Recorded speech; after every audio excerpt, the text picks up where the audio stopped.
What's happening, everyone? Welcome back to the channel. I am Dial here with another Halloween themed movie review. We are continuing on talking about all the canon Halloween films for the month of October. I've already talked about the original Halloween film from 1978, and I talked about Halloween 2018. If you guys haven't seen my reviews for those, I'll put a link in the description below so you guys can watch them. But today we're continuing on talking about the second Legacy sequel and the third installment of this new timeline of the Halloween franchise. We'll be talking about Halloween Kills. And just to let you guys know, I did watch the extended cut of Halloween Kills because that was the only version available to rent. So if I talk about certain events that wasn't in the theatrical, that's probably why. I don't remember exactly what they cut out from the theatrical because I only saw the movie once when it first came out. So just to let you guys know about that. But anyway, let's not waste any more time. Let's talk about Halloween Kills. So if you guys see my review of the first two Halloween movies, you guys know I did like the original Halloween. I thought it was good. I didn't think it was great. I know a lot of people consider the original to be a classic, but for me, I felt like there wasn't enough going on with the plot. I thought they could have dove more into the characters of Laurie and Michael Myers. And as far as the kills, I thought they were very tamed in that movie. And then when they decided to do a legacy sequel that would ignore all the other attempts at doing sequels from Halloween 2 to Halloween Resurrection, I thought, okay, that was an interesting idea. When I first watched it, I thought it was just okay. I didn't think it was great, but it was one of the better attempts at doing a continuation from the original movie. But rewatching it for my most recent review, I actually ended up enjoying it a lot more the second time around. I really, really liked it. And it might end up being my favorite Halloween movie, or at least my favorite Halloween sequel. I don't know. That movie addressed a lot of the criticisms I had with the original Halloween, and it definitely addressed a lot of the issues that I had with the non-canon sequels. So after Halloween 2018, I thought that was it. We didn't need to continue after that. I thought the ending of 2018 was very satisfying with Laurie and her daughter and granddaughter working together to defeat Michael Myers. I thought it was a really, really good ending to the Michael Myers franchise. But of course, 2018 made a lot of money. It was very profitable, and it had pretty good audience and critical reception. So, of course, they got to make sequels to this. But not only were they going to make a sequel to it, they have two more movies that they were going to make from this. And I'm like, what? You have two more movies of this? Like, what else can you do that you haven't already done with Michael Myers? It's like, what? I mean, they did a good job with 2018. Like, can't they just end it on a good note? Like, instead of just, milking this franchise dry again? But, I gave it the benefit of the doubt because I thought David Gordon Green did a good job with 2018. So maybe he could do something good with the next two sequels, So we'll see. But what gave me pause about this one is that they were going to release this movie day and date on Peacock.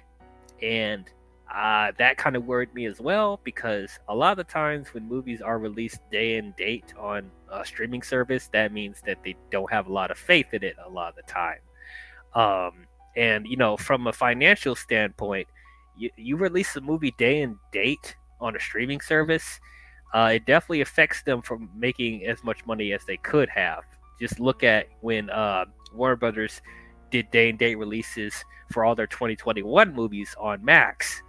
So I don't know. It's just I was kind of worried about that, and especially because the first movie was so successful. Why would you do that to the second movie? So that gave me some pause as well. And as far as the marketing for this movie, like it didn't really intrigue me as much as the original movie. It's like they were being very oblivious about what the plot was about. I mean, we know Michael Myers is returning, but that's pretty much it. And then Laurie is injured, so I'm like, okay, that's what Is that what the main crux of it is? And maybe the townspeople will get involved. Okay, well, I guess we'll see how that goes. So I remember the first time I watched this. I watched it on Peacock because I was a bit apprehensive, and since I had the option, just in case, I don't end up enjoying it, like I didn't really want to pay for it. To be honest, that's just me being real. I know I'm sounding a bit hypocritical right now, but like I don't know, it just did give me a lot of faith in this movie. So I did end up watching this on Peacock when it first came out, and I remember hating it the first time I watched it. I had a lot of issues with Halloween Kills. Um, if you follow me on my channel or whenever I do collabs on other YouTube channels, whenever they mention Halloween Kills, I end up roasting it every chance I get because it's just how much of a failure this is. We're going backwards on the Halloween franchise again. It's like they didn't learn from the non-canon sequels that didn't work. But I'll be fair because I only saw the movie once and I already went into it with preconceived notions. So I decided to give it another shot. Try to watch it with an open mind. Very similar to 2018. My opinion changed with that as well. So maybe the same thing will happen when I rewatch Halloween Kills. So after rewatching it, I'm glad I did rewatch it because I did end up enjoying it a lot more. Now, do I think a good movie now? No, I don't think so. Overall, it's entertaining enough. It's like I had a decent time watching this. If you're going into this, just expecting Michael Myers to do a killing spree on the town and all that, you definitely will get your money's worth watching Halloween Kills. But as far as the character development and overall, if you're looking for it to be as coherent as the original, this is not really it. I felt like this movie was pretty disjointed. It was pretty messy. It felt like they were trying to put in a lot of ideas in this, and it just didn't work all that well. Not as much as the first movie. And overall, it just felt like a forced sequel. This movie definitely suffered from middle child syndrome. It just felt like a lot of the times they're just, meandering on to get to the end to set up a cliffhanger for the third movie, while adding some interesting things from, the lore and, adding some more legacy characters here and there. And I don't know. Like I said, there's some good ideas in here, but overall, I thought it was pretty messy with its execution. So one of the reasons why I didn't like this as much as the first movie is that I just what I kind of expected going into this. They were trying to figure out a contrived way to show how Michael Myers survived, um, and I just felt like it didn't really make sense. It made it pretty clear at the end of 2018 that he burned alive in Laurie's house. He had no way of getting out, and I don't know. I just overall found that contrived because this movie picks up right where 2018 left off, where Laurie and Allison and Karen are going to the hospital, and they see some firefighters driving by to put out the fire at Laurie's house, and I guess in turn that is how Michael Myers comes back when the firefighters try to put out the fire. He ends up killing the firefighters while they're trying to take out the fire, and that's how he escapes. And I thought that was really really forced. I don't know. Why do we need to keep you know figuring out these contrived ways to bring Michael Myers back? It's like this is one of the things that just really confuses me about this Halloween franchise is that we don't know what Michael Myers is. Is he a regular person? Is he inhuman? Like in they leaving hints that like he's some sort of like you know demon or like boogeyman, something supernatural. They're being very oblivious about it, but they don't want to clearly tell us what Michael Myers is. And that's one of the biggest things that frustrated me about all of the Halloween movies is that they never want to be clear about what Michael Myers is and how he's able to survive everything that he's been through. He gets shot multiple times. He falls off of a 3-story building. He gets set on fire. Like I just how is this possible? Why haven't they gone into that more? That's and they still don't do that in this movie. They still leave it very oblivious, even though this is the perfect opportunity to go into that more. So I don't know. Another thing that was kind of frustrating is that Lori is put on the sidelines because of her injuries from 2018. And while I do respect that there are consequences from 2018, that Lori's not just going to be able to get back into action in this one, like it did kind of ruin the pacing of the movie a little bit. And I thought this would have been a good opportunity for Karen and Allison to step up because of how great they were towards the end of 2018. And of course, you had that that history that they explained where Karen growing up trained to for the return of Michael Myers. So I wish we saw more of that on display in this one, especially if Laurie is going to be out of commission. This should have been the opportunity to have Karen and Allison possibly just step up and lead the charge against Michael Myers. But I felt like that was a missed opportunity too. They were putting more of an emphasis on the townspeople, which wasn't a bad idea. That's something we haven't really seen in the Halloween franchise, seeing all the people in the neighborhood working together to hunt down Michael Myers because they're just seeing how much, Michael Myers has wreaked havoc on their neighborhood and they don't want to stand for it anymore. So working together on that, I think, okay, that's an interesting idea. I also like that they brought back a couple more legacy characters from the original movie. Tommy and Lindsay, the kids from the original film, they're adults in this, and they play a factor in hunting down Michael Myers with the neighborhood. So I thought that was cool. But as far as like going more in depth with their characters now that they're adults, I wish there could have been more there. They just felt like glorified.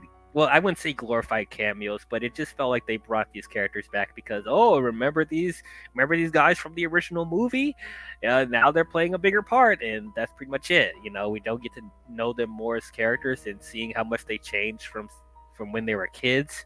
And I felt like there wasn't enough, screen time together, especially between Tommy and Laurie, since they know each other since Tommy was a kid. They did share one scene, but like there wasn't. I didn't feel like there was enough bonding between the two. That's something I personally would have liked to see, and that's something that the movie necessarily needed. But could have just added a little more humanity with Tommy and Lindsay if we had more with that as well. I didn't expect for them to bring back Lonnie as well. He was the one of Tommy's bullies when he was a kid, and apparently, I missed this little detail: is that he is the father of Cameron, Allison's ex-boyfriend. They probably mentioned that in 2018, but I guess I missed it. But okay, that's cool. I guess that they brought back Lonnie as well. It was interesting they brought back Tommy and Lindsay and Lonnie, and had them involved in the overall plot. So I thought that was cool.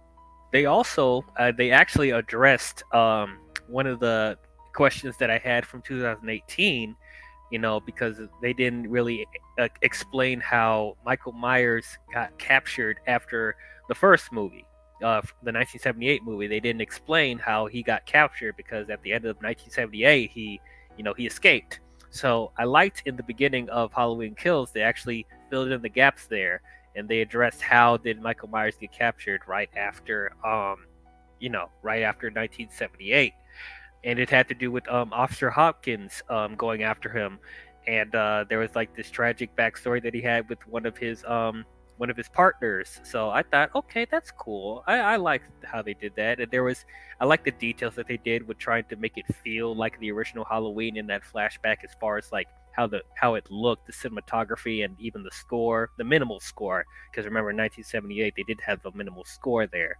But yeah, I thought that flashback was pretty effective.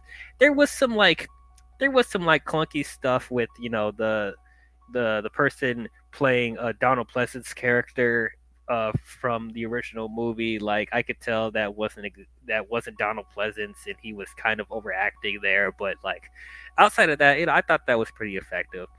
Another thing I kind of liked, as far as like the neighborhood trying to hunt after Michael Myers, I guess there was some sort of like commentary on the mob mentality when it comes to that, and how people were just driven mad with Michael Myers killings, and they're like accusing anybody that looks suspicious and causing everyone to go against each other. So I thought, okay, that's an interesting commentary there that they could have dove more into in this movie. They could have added a little more context to it, but I just feel like they kind of threw that in there.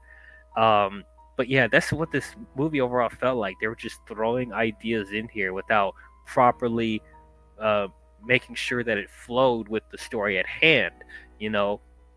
And I don't know, it just felt pretty clunky. This stuff was weirdly structured, and I don't know. This movie didn't know who they wanted to follow. Did they want to follow Allison and Karen? Did they want to follow the townspeople? Was trying to do both? They were trying to.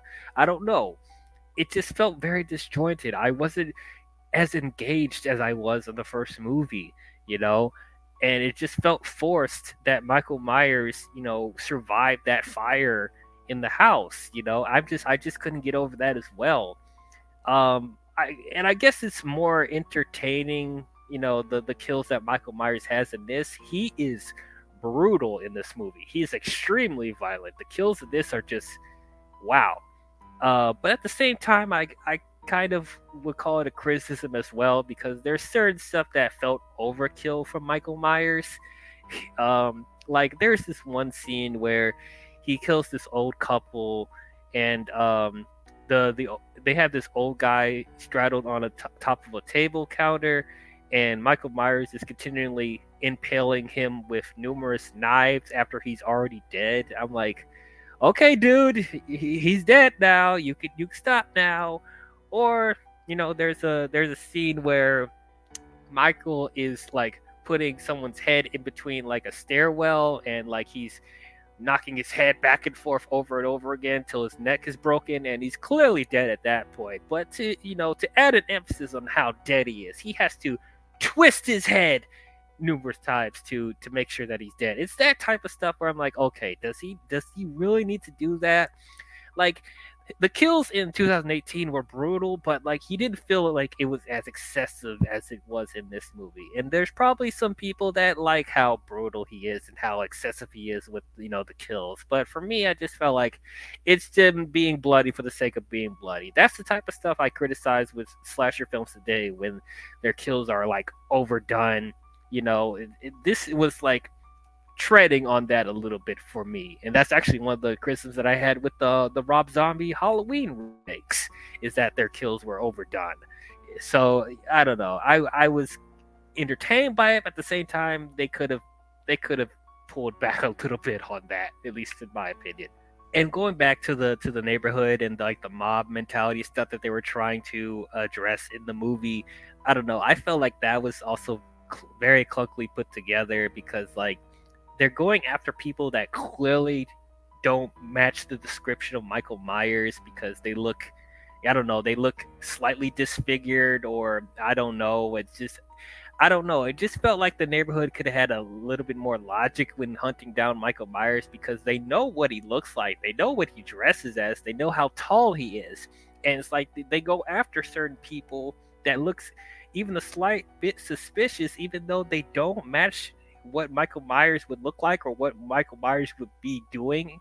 So it's like, I don't know, just that type of stuff was kind of odd to me. And then if we could play a drinking game with how many times they chant "Evil dies tonight," that they say that at least 10 times in the movie, and it's just like, okay, we get it. Evil will die tonight. You're gonna kill Michael Myers tonight. You're gonna work together to defeat him. Okay, but like they're treating that as like a slogan, and I just felt like that took me out a lot in the movie. So yeah, overall, I didn't hate this movie. I do think there's some good ideas in here. There's some interesting messages and themes they tried to put in this, but I just didn't think it all came together. It was weirdly structured for me. It was very clunky. It felt like they were just forcing a sequel for the sake of making a sequel. It just felt like pretty much set up for whatever they're trying to do with Halloween Ends.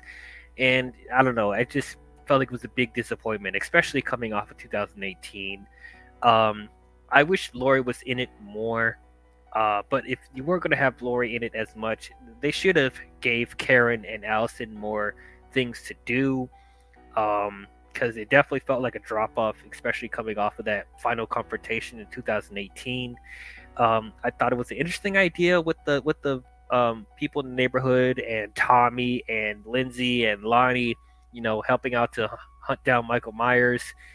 But yeah, I don't know. That also felt weirdly put together with the whole mob mentality and them just blindly going after people that look, like they might be Michael Myers, even though they don't fit what Michael Myers looks like. And I don't know. It's just that was odd. And once again, just Michael Myers ended up being like a walking Deus Ex Machina with, when it looked like, he should be, he should have died from the fire, or he should have got beaten by the people in the neighborhood. He somehow just survives all that and kills everybody, and without any explanation of how he's doing what he's doing. I don't know. It just felt pretty messy. But once again, if you want to turn your brain off and enjoy Michael Myers killing a bunch of people, I'm sure you'll enjoy this fine. So I will give Halloween Kills a C plus. That's probably the best I can give it. But yeah, those are my thoughts on Halloween Kills. What did you guys think about it? Did you guys love it? Did you guys hate it? Did you guys think it was okay? How does it compare to 2018 and 1978? How does it compare to the other non-canon Halloween films? Comment your thoughts down below and let me know. So we have one more to talk about. The last film we'll be talking about is Halloween Ends. So tune in for that when it comes out. But if you guys enjoyed this review, please don't forget to leave a thumbs up and subscribe to the channel. And don't forget to hit the bell if you want to be notified on future videos I'll be doing. But that's all I have for you Halloween fans, and I will see you guys next time. Talk to you guys later. Bye-bye.